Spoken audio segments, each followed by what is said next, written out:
The hedgerow country held its secrets in mud and shadow. On July 26, 1944, an M5A1 Stuart light tank disappeared into a sunken lane near Saint-Germain-des-Lacs, trailing smoke and the echo of an explosion that would reverberate for 45 years. 2 men escaped the flames. 2 did not. The wreckage sank beneath the earth, and with it, the certainty of what happened when fire met steel and duty collided with fate. Before we get into the story, drop a comment with your country and the time right now. The morning of July 26, 1944, arrived without fanfare. Mist clung to the hedgerows of Normandy, softening the edges of a landscape already scarred by weeks of fighting.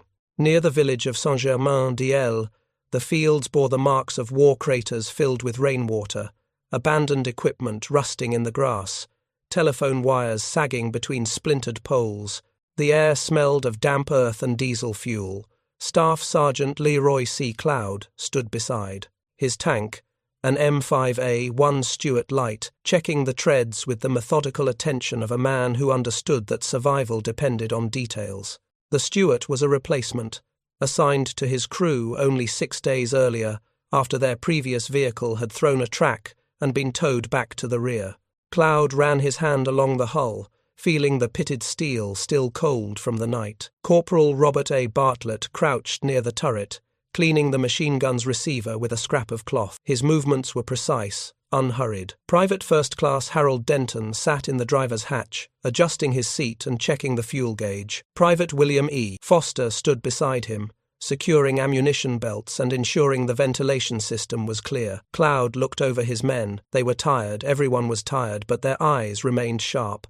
The battalion had orders to support infantry advancing through the hedgerows, clearing German positions that had turned every lane into a potential ambush. Cloud checked his watch. Simple on paper, complex in execution. He pulled himself up onto the turret and leaned into the hatch. The interior smelled of oil and sweat. Maps were folded on the small shelf beside his position. He touched the radio handset, ensuring it was secure in its bracket. Around them, other vehicles were stirring. Engines coughed to life, their noise shattering the morning quiet. Cloud keyed the radio, confirming their position with battalion. The response came back through static. Proceed as planned. He secured his helmet and dropped into the turret. The hatch closed above him with a metallic thud. The Stuart rolled forward. The hedgerows closed around them like the walls of a maze. Each turn revealed another narrow passage, the high banks crowned with tangled brush casting deep shadows. Visibility dropped to arm's length.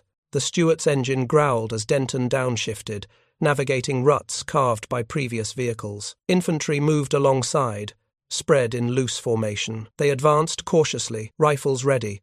The coordination between armor and foot soldiers was a language learned through repetition, hand signals, radio calls, the constant awareness of who occupied which space.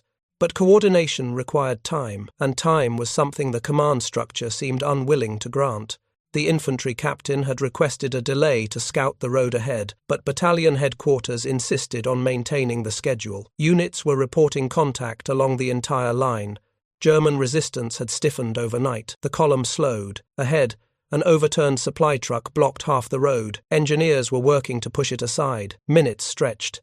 The tank idled, its engine heat building in the confined space. Through the vision block, Cloud saw villagers emerging from cellars and barns.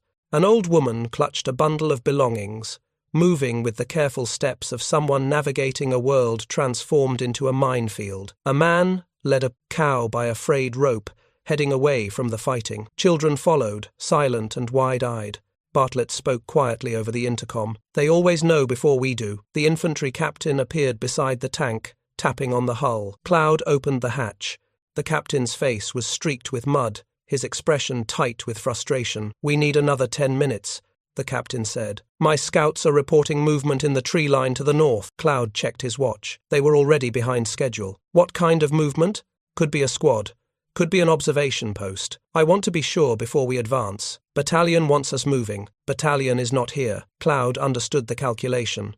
Speed meant momentum, but momentum without caution meant casualties. 10 minutes, Cloud agreed. The delay extended. Engineers worked to clear the road, while infantry probed the flanks.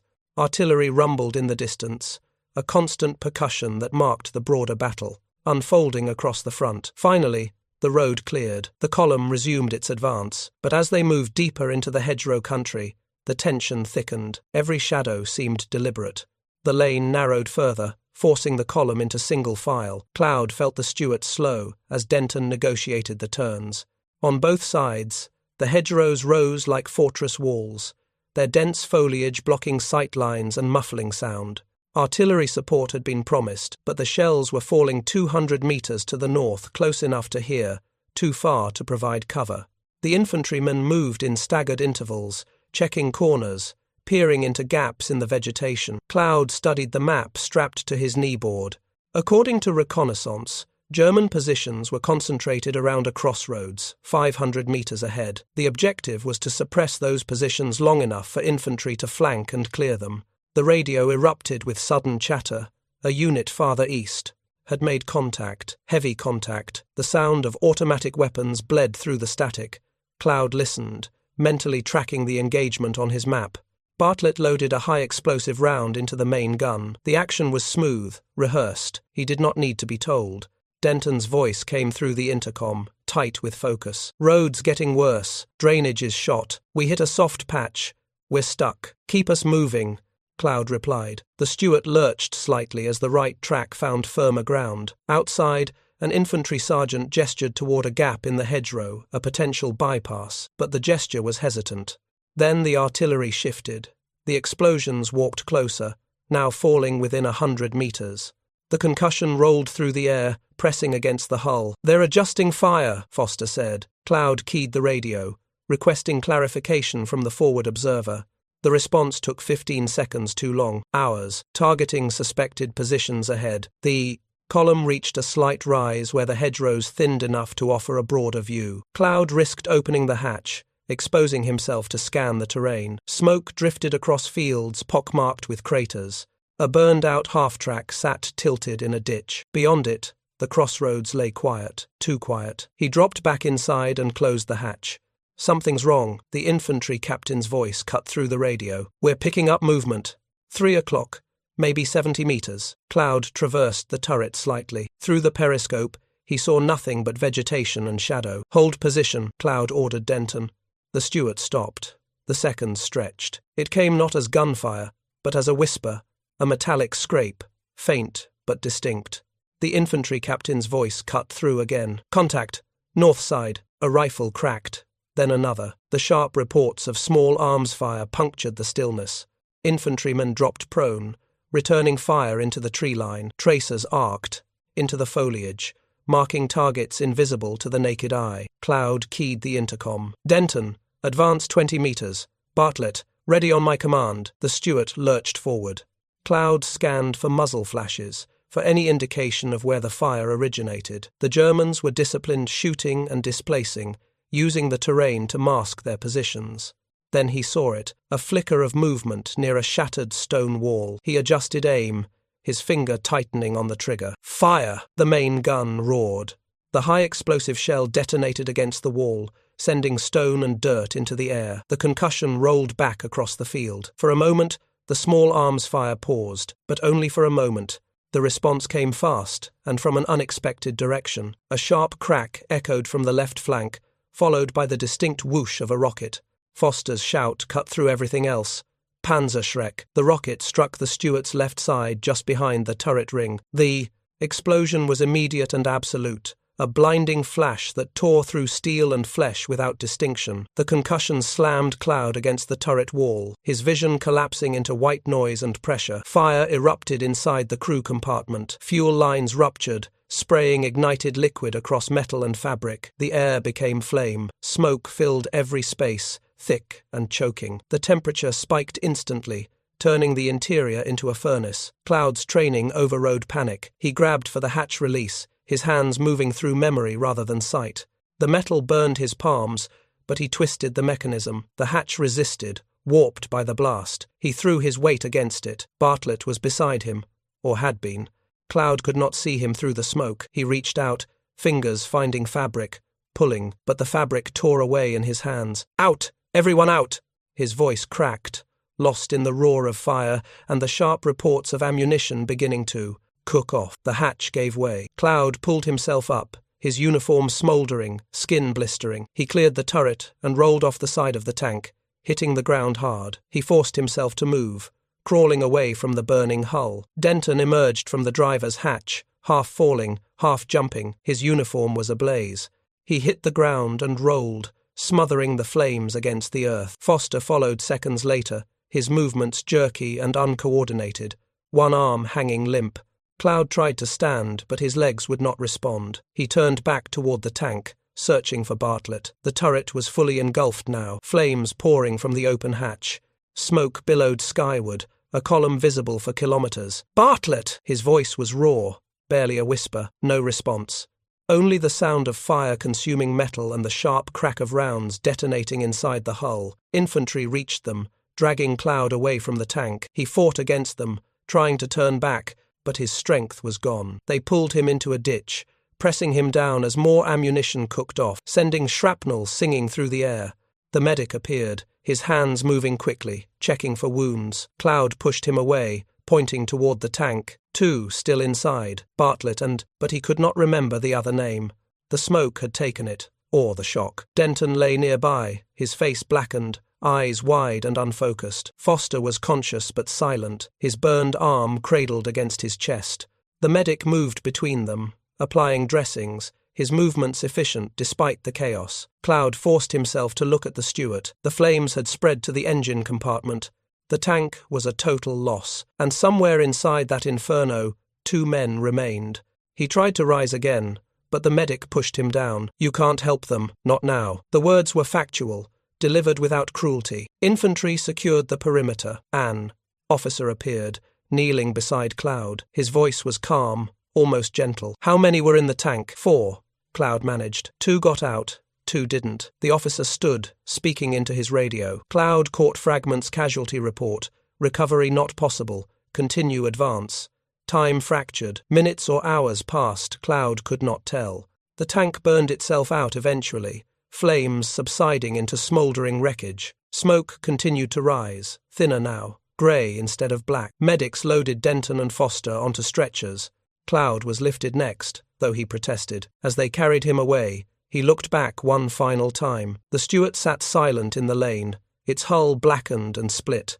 Around it, the hedgerows stood untouched, indifferent witnesses. The evacuation proceeded with mechanical efficiency. Stretchers moved in relays from the front to the aid station. Cloud drifted in and out of consciousness, aware of movement but disconnected from it. At the forward aid station, medical personnel worked under canvas tarps, strung between damaged buildings. Cloud was placed on a table, while a surgeon examined his burns. The doctor administered morphine, and the world softened at its edges, pain receding. Denton lay on an adjacent cot, his burns being dressed. Foster was conscious now, answering questions from a sergeant taking notes on a clipboard. His voice was steady despite the pain etched into his features. 2 men, trapped inside, Foster was saying. Fire blocked the hatches. We couldn't reach them, the sergeant wrote without looking up. Names? Foster gave them. Bartlett and Cloud. Cloud's here, the sergeant corrected, gesturing toward the cot where Cloud lay. So who was the 4th? Foster hesitated, his certainty wavering. In the confusion of fire and escape, memory had already begun its work of reconstruction, filling gaps, smoothing contradictions. The sergeant made his notations and moved to the next casualty. By nightfall, the wounded had been moved further back to an evacuation hospital. A chaplain moved among the wounded, offering words and water. He stopped beside Cloud's cot. "My crew, 2 men still in the tank," Cloud said. The chaplain nodded slowly. "The recovery teams will do everything they can," but both men knew what that meant. In the midst of an active campaign, recovery teams focused on the living. The dead would wait. "What were their names?" the chaplain asked, pulling out a small notebook. Cloud tried to answer, but the names tangled in his mind. Bartlett, he was certain of that one, but the other. The chaplain waited patiently. When Cloud could not provide the answer, the chaplain made a note and moved on. In the days that followed, Cloud was transferred through a series of medical facilities. His burns healed slowly. Physical recovery proceeded according to medical protocol, but memory remained fragmented. The official report listed 2 men as missing in action: Staff Sergeant Leroy C. Cloud and Corporal Robert A. Bartlett. The error regarding Cloud's status was corrected within days, but Bartlett's name remained uncertain, neither confirmed dead nor known alive. Weeks passed. The front moved east. Allied engineers swept through the area, cataloguing destroyed equipment, marking graves, and clearing roads. The Stuart tank was noted in field reports a burned-out wreck in a lane near Saint-Germain-de-Lez. No attempt was made to recover it. Local French civilians returned to their farms. They found the tank, its blackened hull already being reclaimed by vegetation. They did not approach it. Over time, mud accumulated around the hull. Grass grew through the treads. The Stuart sank slowly into the earth. Autumn arrived in Normandy with cold rains that turned fields into marshland. In towns across the region, civilians assessed the cost of liberation.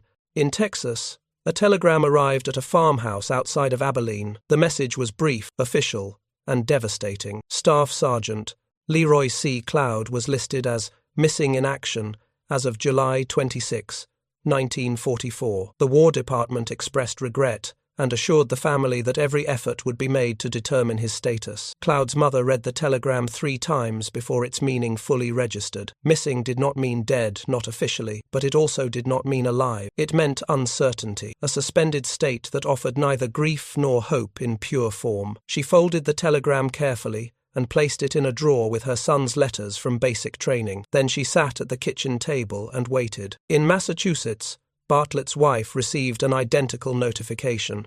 She was 5 months pregnant, a fact she had written to her husband in a letter that would now never reach him.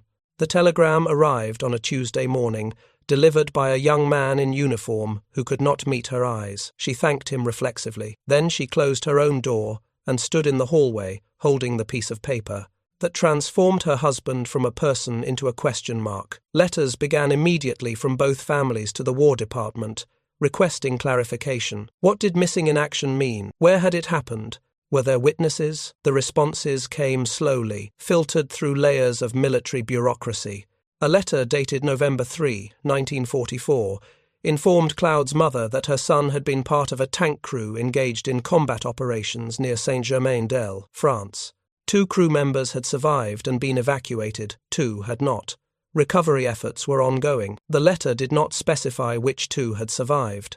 For 3 weeks, Cloud's mother lived in the terrible space between her son being missing and being one of the survivors. When a follow-up letter arrived clarifying that Leroy had escaped the burning tank and was recovering from injuries, her relief was profound but incomplete.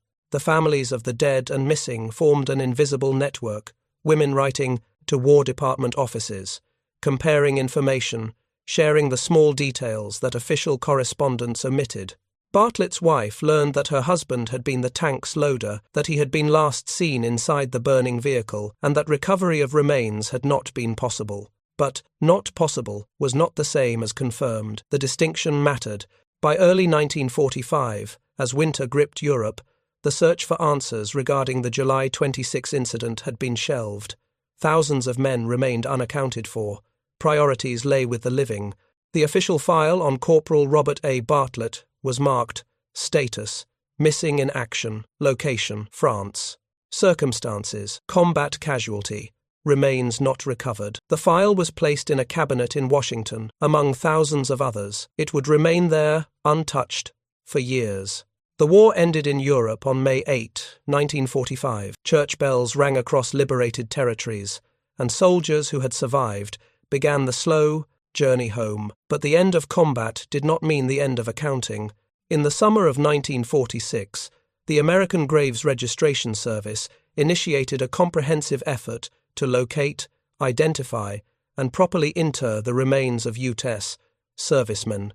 Teams fanned across Europe, following maps marked with battlefield coordinates, interrogating records, and interviewing survivors. The case of Corporal Robert A. Bartlett came up for review in September 1946. A team was dispatched to Saint-Germain-de-Lez to investigate the location where his tank had been destroyed. They carried coordinates extrapolated from battalion after-action reports, survivor testimony, and aerial reconnaissance photographs. The problem emerged immediately. The coordinates did not match the terrain. One set of references placed the incident near a crossroads south of the village. Another placed it in an orchard to the east. A third suggested a sunken lane north of the main road. The discrepancies were not unusual. Battlefield record-keeping occurred under fire, with exhausted men using maps that were often outdated. Grid systems varied between units. The recovery team split up, searching each potential site. They interviewed locals who had returned to their farms, asking about burned vehicles, American casualties, anything that might provide clarity. An elderly farmer remembered a tank burning in a lane near his property. He led the team to a spot where vegetation had overgrown what appeared to be tracked vehicle marks.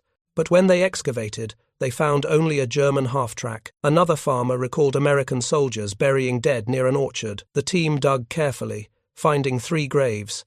The remains were exhumed and transported for identification, but none matched Bartlett's dental records. After 2 weeks of searching, the team concluded that without more precise information, locating the specific tank was not feasible. The area had contained dozens of destroyed vehicles, most of which had been salvaged for scrap or buried by locals clearing their land. The report filed in October 1946 recommended continued investigation, but acknowledged the limitations. The case remained open but inactive. Bartlett's wife received a letter in November explaining that recovery efforts had been attempted but proved unsuccessful. The War Department expressed continued commitment to resolving all missing persons cases. She folded the letter and placed it with the others, a growing collection of official correspondence. Her daughter had been born in January 1945. The child would grow up knowing her father only through photographs. Cloud's mother received similar communication. Though her son had survived, she felt obligated to the families of those who had not. She began corresponding with Bartlett's wife. The official file remained in storage, gathering dust alongside thousands of unresolved cases. In 1947, both survivors Denton and Foster were interviewed again as part of the ongoing investigation. By then, they had been discharged and returned to civilian life. The war had become something they carried rather than something they lived within. Denton, now working in a factory in Ohio, struggled to provide details. The explosion, the fire, the escape, it had all happened so fast. He remembered Cloud shouting orders. He remembered flames. But the sequence, the specifics of who was where when the rocket hit, remained unclear. "I think Bartlett was in the turret," Denton told the investigator, "but I'm not certain.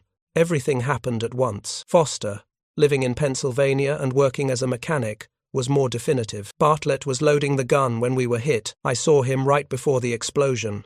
After that, it was just fire and smoke. Cloud got out. I got out. Denton got out. Bartlett didn't." "You're certain he didn't escape after you?" the investigator asked. Foster hesitated. Memory was not recording. It was reconstruction. "I didn't see him outside the tank, but in that chaos, he could have gotten out and I missed it. I just don't know." The investigator made his notes. The testimony was entered into the official record, adding detail but not certainty. The file was updated and returned to storage. The 1950s brought rebuilding to Normandy. Marshall Plan funds flowed into France, financing the reconstruction of infrastructure destroyed by war. Roads were repaved.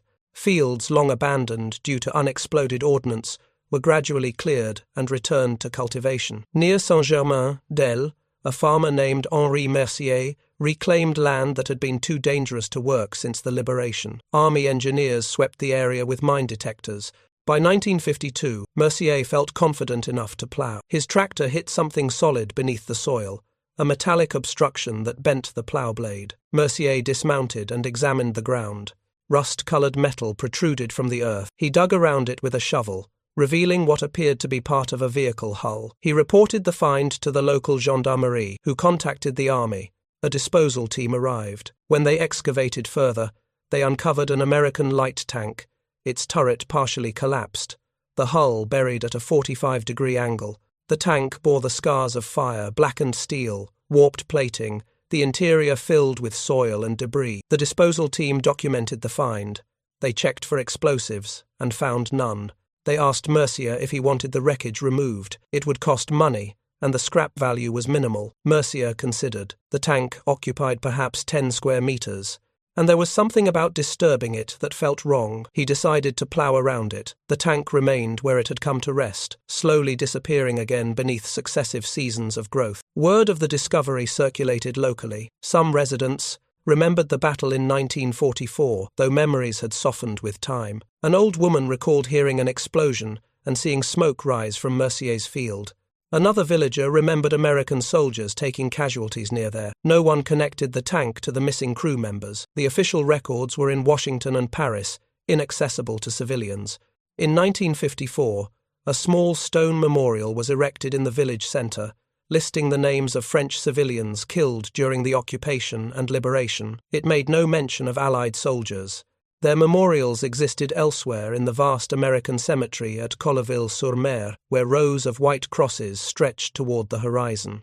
Bartlett's name appeared on the tablets of the missing at that cemetery, carved into stone alongside thousands of others whose remains had never been recovered.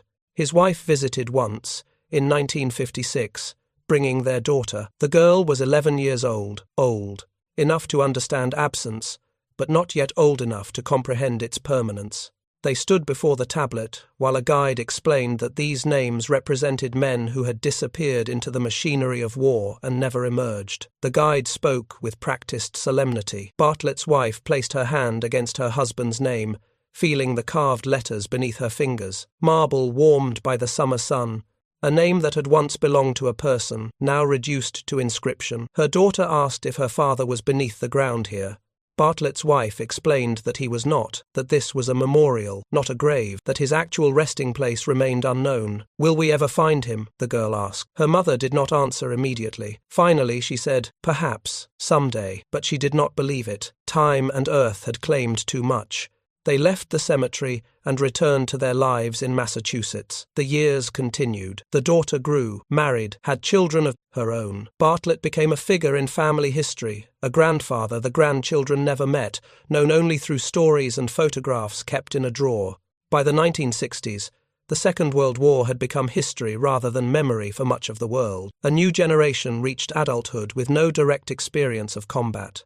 But in the offices of military bureaucracies, the war's accounting continued. In 1963, a clerk named Patricia Hollis was assigned to review casualty files from the European theatre. Her task was to cross-reference after-action reports with missing persons records. She worked methodically through boxes of files, most of which contained the same frustrating pattern: conflicting witness statements, imprecise coordinates, and conclusions that recommended further investigation while acknowledging its improbability. Bartlett's file crossed her desk in August. She read through the accumulated documentation, the initial MIA report, the survivor, testimonies, the 1946 search efforts, the correspondence with family members, standard elements of an unresolved case. But as she cross-referenced the file with battalion records, she noticed something. An after-action report dated July 27, 1944, mentioned the destruction of Stuart No. B-24 near an orchard east of Saint-Germain-d'Elle. The designation matched the vehicle Bartlett's crew had been operating. More significantly, the report included a hand-drawn map showing vehicle positions during the engagement. The map was crude, drawn by someone under fire, but it provided a more specific location than previous documents had offered. Hollis made a note in her review log and attached a copy of the map to Bartlett's file. Her notation recommended that if future recovery operations were conducted in the area, this map should be consulted. But she did not initiate new action. The cost of recovery operations had to be balanced against probability of success. The file was updated and returned to storage. The map remained inside, a piece of evidence waiting for someone to recognize its significance. That same year, Cloud died of a heart attack in Texas.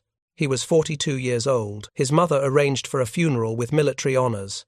Among his effects, she found a box containing his service records, medals, and a notebook in which he had attempted to write about his war experiences. Most of the notebook was blank. He had managed only 3 pages before abandoning the effort. The entries described training, the voyage to England, the initial days in Normandy. They ended mid-sentence, as if the act of remembering had become too difficult to continue. His mother read the fragments, recognizing in them her son's struggle to reconcile survival with loss. She placed the notebook with his other papers, which she donated to a local veterans organization. Foster outlived him by 2 years, dying in 1965 from complications related to his burns. His funeral was smaller, attended by family and a few fellow veterans. No one spoke of the war. Denton survived into the 1970s. He rarely discussed his service, deflecting questions with vague generalities. The nightmares had faded over time, replaced by a dull awareness that certain memories remained inaccessible. When he did speak of the war, usually after prompting from grandchildren studying history in school, he focused on mundane details: the food, the weather, the boredom between engagements. He never mentioned the tank that burned or the men who had not escaped it. In 1974, a French veterans organization in Normandy began documenting oral histories from civilians who had lived through the occupation and liberation. The project aimed to preserve memories before the generation that had witnessed the events passed away entirely. Among those interviewed was an elderly man named Georges Toussaint, who had been 20 years old in 1944. He recalled sheltering in his family's cellar during the Battle for Saint-Germain-d'Aile, emerging after the fighting moved on to find the landscape transformed. "There was a burned American tank in Mercier's field," he told the interviewer. "We could smell it for weeks. Eventually the army came and looked at it, but they left it there. Over the years, it sank into the ground. You can still see the outline if you know where to look." The interviewer asked if he knew whether anyone had been inside when it burned. Toussaint shrugged. "We assumed so. Tanks do not burn themselves, but we never investigated. The war left many things we chose not to examine too closely." His testimony was transcribed and filed with dozens of others in the organization's archive. The project received modest local attention, but no wider distribution. The stories remained in filing cabinets in a small office in Bayeux, consulted occasionally by researchers but largely forgotten. In 1978, Bartlett's widow passed away. Her daughter, now in her 30s, sorted through her mother's belongings. She found the collection of letters from the War Department, the notifications, the updates, the final correspondence from 1955, acknowledging that her father's case remained unresolved. She read through them, feeling the weight of decades suspended between hope and resignation. Her mother had never remarried, had never fully accepted that her husband was gone. She had maintained that perhaps, somehow, he had survived being captured, held in a camp, unable to send word. It was irrational, but grief did not follow reason. The daughter placed the letters in a box and stored them in her attic. She had her own family now, her own life. Her father was a photograph and a story, not a memory. His absence had shaped her childhood, but she had learned to exist within that void. The 1980s arrived. The Second World War receded further into history, commemorated on anniversaries but increasingly abstracted from lived experience. Veterans aged into their 60s and 70s. In 1987, a retired teacher named Jean-Claude Rousseau began a personal project, mapping the locations of all known battlefield sites around Saint-Germain-d'Aile. His father had fought with the French resistance and had been killed during the liberation. Rousseau's interest was both academic and personal. He worked through military archives, comparing after-action reports with modern topography. He interviewed surviving locals, walked fields with metal detectors, and slowly compiled a detailed map showing vehicle wrecks, fortification remnants, and grave sites. In the spring of 1987, while researching in a veterans organization archive in Bayeux, he came across Georges Toussaint's 1974 testimony, mentioning a buried American tank. The reference intrigued him. Most wrecks had been salvaged for scrap decades earlier. A largely intact tank was unusual. He contacted Henri Mercier's grandson, who now farmed the land. The grandson confirmed the tank's existence. It remained where it had settled, now almost entirely submerged beneath soil and grass. Rousseau obtained permission to survey the site. Using a metal detector, he confirmed the presence of a large metallic mass approximately 1 meter beneath the surface. The size and shape were consistent with an M5A1 Stuart light tank. He photographed the site and documented its coordinates using a survey map. Then he began the laborious process of connecting this physical evidence to historical records. Rousseau worked with meticulous patience. He obtained copies of battalion records from the U.S. National Archives, paying for photocopies that arrived weeks later in thick envelopes marked with custom stamps. The documents painted a picture of chaotic fighting across multiple sectors. Dozens of vehicles had been destroyed in the area during late July 1944. Narrowing the field required cross-referencing dates, unit designations, and geographical references. He found the July 27 after-action report that Patricia Hollis had noted 24 years earlier. The hand-drawn map, crude as it was, matched the location of the buried tank in Mercier's field. The report mentioned casualties but did not specify whether remains had been recovered. Rousseau contacted the American Battle Monuments Commission, which maintained records of American war dead buried in France. A patient staff member searched through their files and found Corporal Robert A. Bartlett listed on the tablets of the missing at the Normandy American Cemetery. Further research revealed the survivors' testimonies. The accounts were fragmented, but they established that 2 men had not escaped the burning tank. Rousseau compiled his findings into a detailed report. He included photocopies of the original documents, his survey data, photographs of the site, and a narrative reconstruction of events based on available evidence. In November 1987, he sent this report to the U.S. Embassy in Paris, addressing it to the defense attaché's office. The package arrived during a period when the U.S. military was renewing efforts to account for missing personnel from previous conflicts. The Vietnam War had heightened public attention to the issue of MIA servicemen, creating institutional pressure to resolve older cases as well. A junior officer reviewed Rousseau's report and recognized its potential significance. He forwarded it to the U.S. Army Memorial Affairs Division in Europe, headquartered in Frankfurt. There, a more senior official compared the new information against existing files. Bartlett's case was retrieved from the archives. The 1963 notation made by Patricia Hollis drew immediate attention. She had identified the same after-action report that Rousseau had found independently. The convergence of evidence from multiple sources gave the case renewed credibility. In February 1988, a formal review was initiated. The decision tree was straightforward. If the buried tank could be definitively identified as the one Bartlett's crew had operated, and if human remains were present, recovery should be attempted.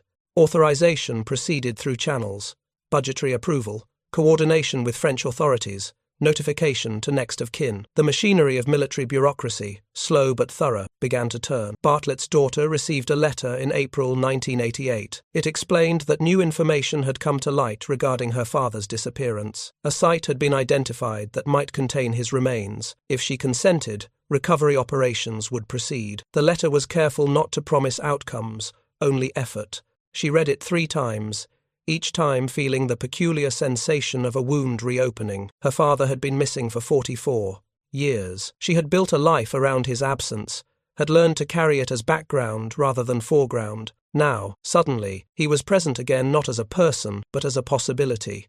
She drafted a response, granting permission and requesting notification of any findings. Her handwriting wavered slightly as she signed her name.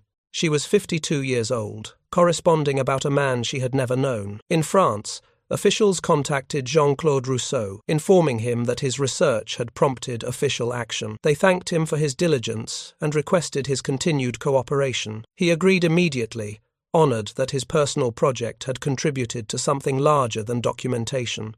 Arrangements were made with the landowner. Excavation would occur in late summer, after the harvest, to minimize disruption. The date was set: August 15, 1988. The excavation site was cordoned off with rope and wooden stakes. A small tent provided shelter for equipment and paperwork. The team arrived in 2 vehicles, one American military, one French civil authority, carrying tools, documentation, and the accumulated weight of 44 years of uncertainty. The archaeologists began by removing topsoil, working in measured increments. Each shovelful was examined, sifted, and set aside. The pace was deliberate, respectful of what might lie beneath. By mid-morning, the outline of the tank became visible, a dark stain in the earth, marking where metal had corroded into oxidized fragments. The turret was partially collapsed, crushed by the weight of soil over decades. The hull showed catastrophic damage consistent with both the initial explosion and subsequent fire. Cameras documented each stage of exposure.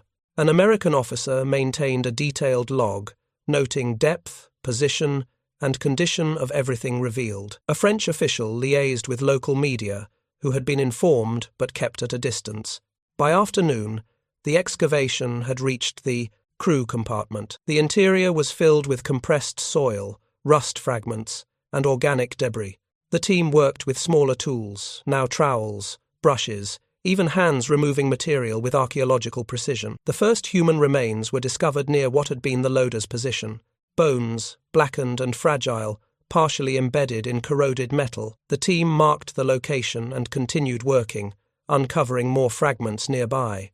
Personal effects emerged: a pocket knife, its handle partially burned but the blade intact, rank insignia, oxidized but identifiable, buttons from a uniform, a watch, its crystal cracked, hands stopped at an unknowable time. The most significant find came late in the afternoon: a fragment of an identification tag, corroded but bearing partial text.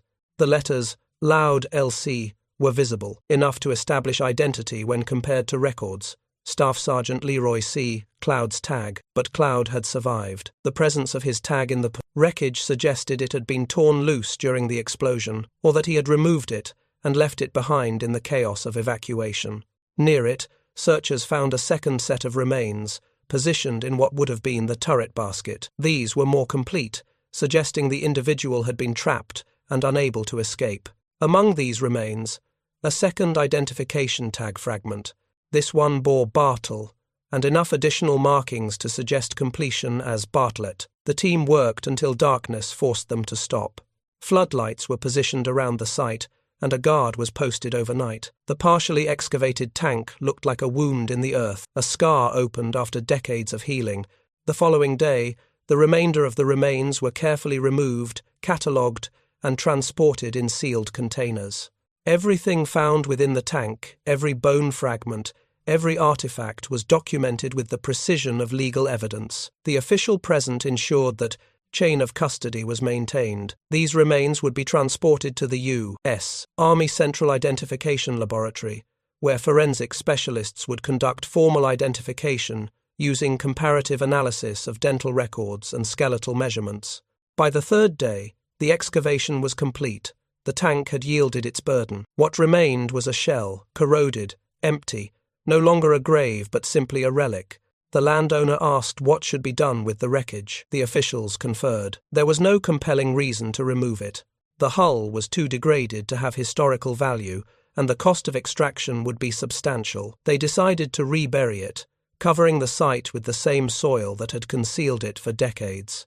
The earth reclaimed the metal, and grass would grow again. But now, the tank was merely archaeology, not a tomb. The remains arrived at the U.S. Army Central Identification Laboratory in October 1988. Forensic anthropologists began the process of positive identification, working with materials that had been exposed to fire, soil, and time. The dental comparison proved most reliable. Wartime personnel files included dental charts for both Bartlett and the other crew members. The remains recovered from the loader's position showed dental patterns consistent with Bartlett's charts. The match was conclusive within the limitations of available evidence. The investigating team reviewed all documentation. They concluded that the remains were almost certainly those of Corporal Robert A. Bartlett. Despite the confusing presence of Cloud's partial identification tag, tags were sometimes shared, traded, or torn loose in combat. The physical evidence location within the tank, dental patterns, and circumstantial documentation all pointed to Bartlett.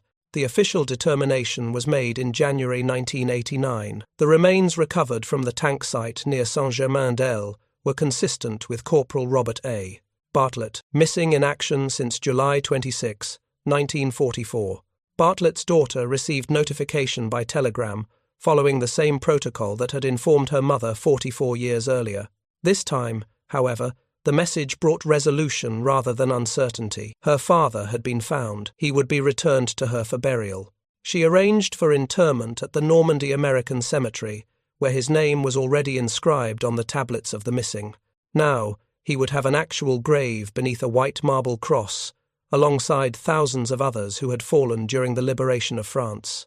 The ceremony was scheduled for June 1989, timed to coincide with the 45th anniversary of D-Day. The symbolism was deliberate, a reminder that the work of honouring the fallen continued decades after the guns fell silent. On June 10, 1989, under grey skies that recalled the weather of 1944, Bartlett's remains were interred, with full military honours. A casket draped in an American flag was carried by an honour guard drawn from the current U.S. Army garrison in Germany. Bartlett's daughter attended, now 53 years old. She stood beside her own children, Bartlett's grandchildren, who had never known him but who carried his name and his memory forward through time. French officials attended as well. The mayor of Saint-Germain-des-Lacs spoke briefly, acknowledging the sacrifice of American soldiers who had died liberating French soil. Jean-Claude Rousseau stood among the assembled witnesses, his research having bridged the gap between loss and recovery. A chaplain read from the Book of Common Prayer, "We commend to Almighty God our brother Robert, and we commit his body to its resting place, earth to earth, ashes to ashes, dust to dust." 7 rifles fired 3 volleys, the reports echoing across the cemetery's ordered rows. A bugler played taps, the notes carrying across the headstones toward the exestimator, distant sea. The flag was folded with precise military ceremony and presented to Bartlett's daughter. She accepted it, holding the triangle of fabric against her chest. It was heavier than she expected, weighted with significance beyond the cloth itself. After the ceremony, visitors walked among the graves. Each white cross or Star of David marked a life ended too soon, a family's grief made permanent in stone. Bartlett's fresh grave would settle over time, the soil compacting, the grass growing to match the surrounding lawn. Eventually, it would be indistinguishable from those interred decades earlier, except for the dates carved into marble. Within weeks, Bartlett's status was officially changed in military records. The designation "missing in action" was replaced with "accounted for." His name remained on the tablets of the missing, but now it bore a small bronze rosette, indicating that his remains had been recovered and identified. The change was administrative, a matter of updating databases and filing final reports, but it represented something larger, the fulfillment of an obligation that transcended time. Newspaper articles documented the recovery and burial. The headlines framed the story as a form of redemption: "Lost Soldier Finally Returns Home," and "Tank Crewmen's 45-year journey ends at Normandy Cemetery." The articles emphasized persistence, the cooperation between French and American authorities, and the dedication of individuals like Jean-Claude Rousseau. Bartlett's daughter granted one interview to a veterans magazine. She spoke about her mother's lifelong wait, the letters that had accumulated without providing answers, and the strange relief of finally knowing. "We could never fully grieve, because we never fully knew," she said. "Now we know. It doesn't erase the pain, but it gives it a place to rest." The interview concluded with her expressing gratitude to everyone who had contributed to finding her father: the researchers, the IVA officials, the French civilians who had preserved memory when official records failed. In the months following the ceremony, additional details emerged. Staff Sergeant Cloud's family was contacted and informed that his identification tag had been found with Bartlett's remains. The presence of the tag was explained, though the exact circumstances of how it came to be there remained speculative. Cloud's mother had passed away years earlier, but his siblings were informed. The survivors Denton and Foster had both died in the decades since the war. Their families were contacted as a courtesy, informed that their relatives' testimony had been part of the accumulated evidence that made identification possible. The case file on Bartlett was officially closed in September 1989. It was marked "resolved" and transferred from active missing persons records to historical archives. The file contained everything: the initial MIA report, survivor testimonies, search efforts, correspondence with family, and finally, the recovery and identification reports. Future researchers would be able to trace the entire arc of investigation, seeing how evidence had been gathered, lost, rediscovered, and finally assembled into a complete narrative. In Saint-Germain-des-Lacs, the site where the tank had been buried was marked with a small plaque. The French government installed it at the edge of the field, noting that on this spot in July 1944, American soldiers had fought and died during the liberation of France.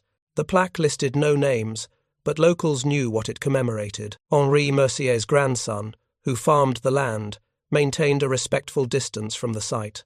He did not plough that particular section of the field, leaving it fallow. Grass grew there, and wildflowers in spring.